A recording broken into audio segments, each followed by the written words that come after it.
Regina was working the day shift at the factory. Her job that day was to oversee a robot that would weld on these metal pillars onto the front right and the front left of the car. At some point in the afternoon, as Regina is monitoring her computer, it comes across the screen that there is a stud fault on robot 23. She spoke to the team member and they decided it was best to just call maintenance and have them come by and try to clear the fault. But after quite a while, maintenance still hadn't shown up, and it was obvious the team was getting very anxious. Her team had a daily quota to hit. She opens up the cage to robot 23 and she steps inside and walks right for the stem of the robot. And whatever she does, it works because the robotic arm behind her springs into life and immediately goes back into the action it had been trying to perform, and that action involved swinging back in Regina's direction. And when it did, those two 4-inch welding tips at the end of the robotic arm were driven directly into Regina's back, impaling her. Co-workers saw it happen and hit the emergency shutoff switch, and so with this robot now powered down,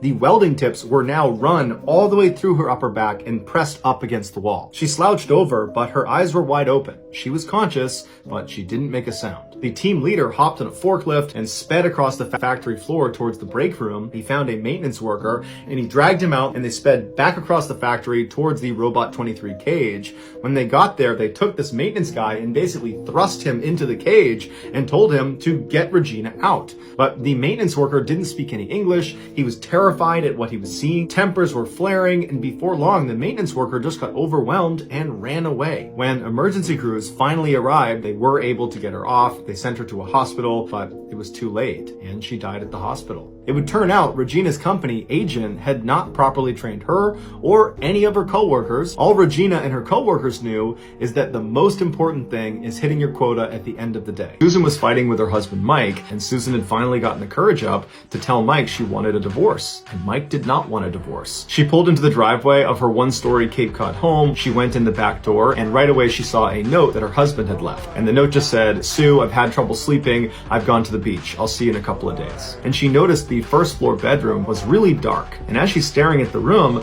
a man she didn't recognize walked out from behind the bedroom door and started walking towards her. He had yellow rubber gloves on, and he was holding a hammer. For many people, the sight of a stranger inside of your home carrying a hammer would be enough to prompt you to turn around and run out of your house. But not Sue. She had been an emergency room nurse for the past 30 years. She and the other nurses she worked with trained regularly in self-defense because you just never knew what was going to happen in the ER. And so here Sue was staring down this intruder in her house with 30 years of preparation for this moment. Sue ran at this guy faster than he was coming at her, and it caught him off guard. And so she rams him into the wall. He hits her in the head once with the hammer, but it wasn't enough to subdue her or even knock her down. She barely felt it. And the man would say 2 words, and it was, "You're strong." And Susan, when she heard that, it was like an adrenaline rush. She knew this guy was not trying to rob her. He was just trying to kill her. And she managed to wrestle the hammer away from him while pinning him against the wall, and then smashed him in the head 3 times with this hammer before he managed to get it back. She reaches out and puts her arm over his throat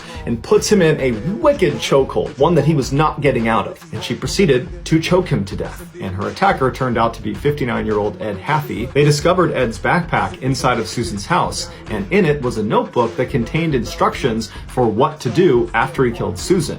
And one of those instructions was to call Mike. It turns out this Mike was Susan's husband. He had paid Ed $50,000 to kill his wife. From the outside looking in, Jean-Claude's life looked perfect.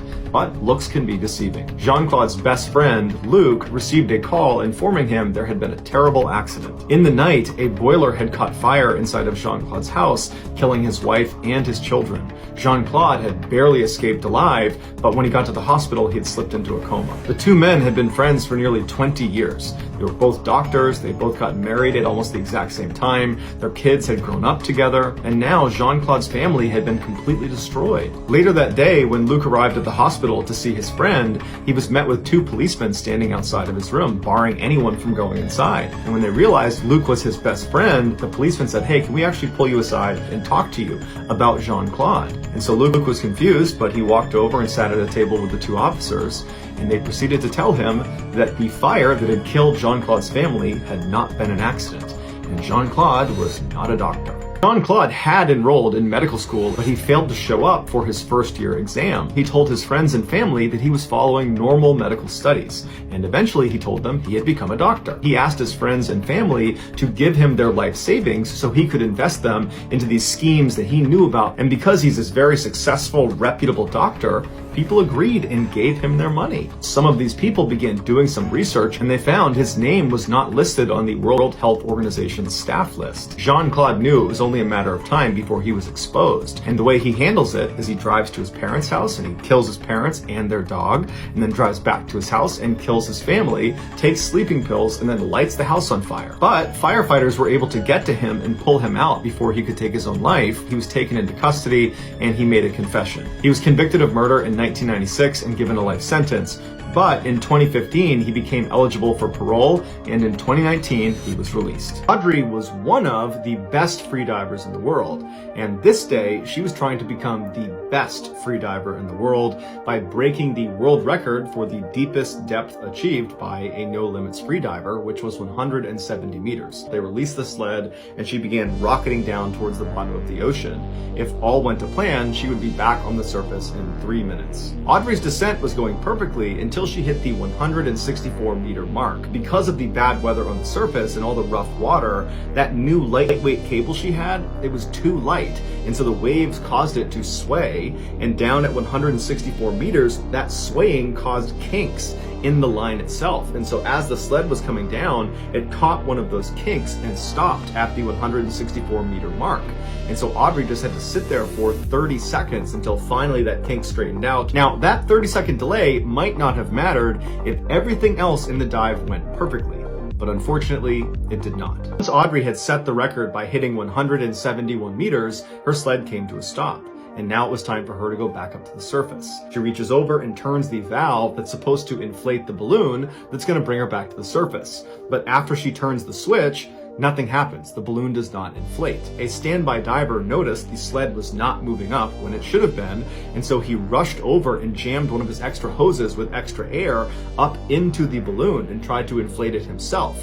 But there wasn't enough air coming out of this tank for it to fully inflate, and so the sled began to move painfully slowly up in the water column. On the surface, when the 3-minute mark came and went and Audrey did not surface, her husband immediately threw on scuba gear and leapt in to try to save her. And by the time he got down to her and brought her out of the water, she had been underwater without air for 8 minutes and 40 seconds. Audrey was ultimately rushed to a hospital where she was later pronounced dead. The cause of death was drowning. Robert suddenly felt motivated to go out into his backyard and finally do a huge cleanup. The very back of his property was totally overgrown with bushes and shrubs, and so he figured he would just go back there and hack a bunch of it down. And all day, his neighbors saw him slowly making progress as he kind of hacked his way towards the back of his property. And by the evening that night, it looked like he was almost done. 2 days later, Robert's friends were at their favorite restaurant in town waiting for Robert to show up for lunch. After waiting for almost an hour and a half, his friends grew concerned because Robert was not the type of guy to just blow off a lunch meeting and not tell anyone where he was. And so the friends decided they would just drive by Robert's property to make sure everything was okay. But when they pulled onto a street, they saw down the end of the road in front of Robert's house were fire trucks and police cars and tons of commotion. It would turn out nobody had seen or heard from Robert since 2 days earlier, and so finally, Robert's own family had called the police to do a welfare check on Robert. And what they discovered was horrifying. A police officer had gone up to Robert's front door and knocked. There was no answer, the door was locked, so the officer went around to the back of the house and he looks towards the back of the property and he sees there's some yard working tools that are just laying on the ground, and next to it looks like there's some sort of divot in the ground. And as he got closer and closer to this divot, he saw there was a small hole in the center of this divot in the ground. And he looked into this little hole, and then all of a sudden the ground kind of collapsed into itself, revealing a 2-foot wide hole where the small hole had been. And so he carefully moved forward, testing every step, and then finally he got right to the edge where he could shine his light all the way down, and there on the bottom was Robert's body. In parts of Hawaii, people are afraid of falling into lava tubes. Robert fell through what is called a skylight, which is a small hole at the top of one of these lava tubes. The grass and the brush have kind of grown over the hole, and so you wouldn't necessarily see it. It would look like solid ground, when in reality, it was a death trap. Bruce and Melinda Pleskovic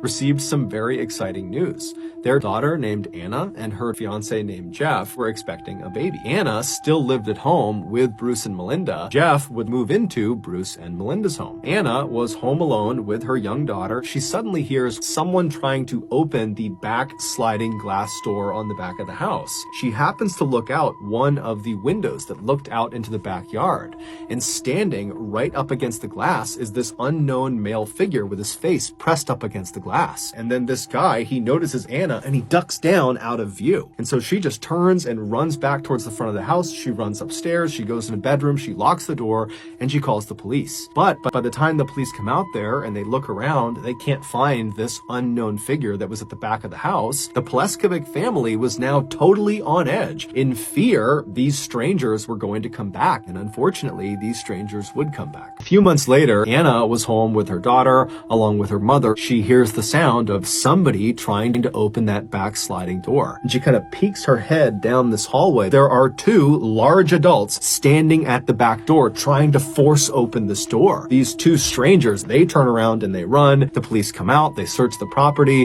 they can't find anyone. The police leave and they tell the family, we can't do anything, so please just let us know if anything else happens and we'll be out here as soon as we can. The following month, one of Melinda's car keys would go missing. Whoever had stolen these keys would use it to randomly start Melinda's car in the middle of the night, and they also used it to set off her car alarm. They also discovered that there were nails jammed into the tires of Bruce's car. And so very frustrated, Melinda actually takes to Facebook, and just overall, she's pleading with whoever is harassing her family to just leave them alone. But unfortunately, this post would not do anything. The harassment would continue. 4 days later, Jeff, along with his young daughter and Bruce, they drove back to their house. Bruce went inside, followed closely behind by Jeff. Bruce walks through the house to the back of the house where the kitchen is, and there's something on the kitchen floor. And when Jeff sees it, he immediately called 911. Somebody's been attacked in my house. They attacked who? Who was attacked? Mel Pleskovic. Mel Pleskovic was attacked. Jeff and Bruce had just discovered Melinda lying on the kitchen floor. She'd been stabbed and shot. She would be rushed to the hospital, but she would die that night. They were all acutely aware that whoever had done this to Melinda had to be connected to all of these strange and suspicious people that had been lurking around their property for the better part of 2 years. The Strongsville Police Department would come out in force for this case, and they would solve it in just 4 days. And when they went public with who killed Melinda, no one could believe it. Back on the night Melinda was discovered, Jeff, along with his young daughter and Melinda, they were all together in the house. Jeff had put his daughter down in her playpen and then went into the kitchen where Melinda was, and he walked up to her, pulled out a knife, and stabbed her. Jeff drew a gun and shot her to make sure she was dead. And then he would just scoop up his daughter and he would leave the house. Jeff was found to be responsible for literally every single suspicious event that had taken place around the Pleskovic property leading up to the attack. What is kind of generally accepted as why Jeff did this is that Jeff apparently loathed Melinda, and as soon as he moved in, he began plotting to kill her. Ultimately, the police would discover the knife and some bloody clothes in the back of Jeff's car. He would ultimately be sentenced to life in prison with the opportunity for parole after 33 years. He would also never give an apology or explanation to the family. One Friday night, Molly calls Rachel to go hang out in the cemetery. So Molly drives in the gate and they park. The girls started to smell a bonfire. And so they only get a few steps up this hill when they are suddenly hit with this disgusting, putrid smell. Rachel, she's like, let's go, we gotta go. And the two girls turn around and begin walking back. When Rachel just turns around to look, and standing at the top of that hill is a man. But then she realizes he's walking down the hill towards them. And they start running up the hill, and Rachel looks around, and now this guy is running towards them. They run to Molly's car and they speed out of the cemetery. The next morning, her mom's like, someone I work with, she got kidnapped. The person who had kidnapped her had killed her and then tried to dispose of her body at the cemetery by burning her in a bonfire. Rachel suddenly felt sick because now she knew what was happening last night. Rachel immediately pours her heart out about everything that happened the night before, and so her mom tells her, you and Molly have to go to the police station. But luckily, within 48 hours, the police actually caught this guy, and so he went to jail.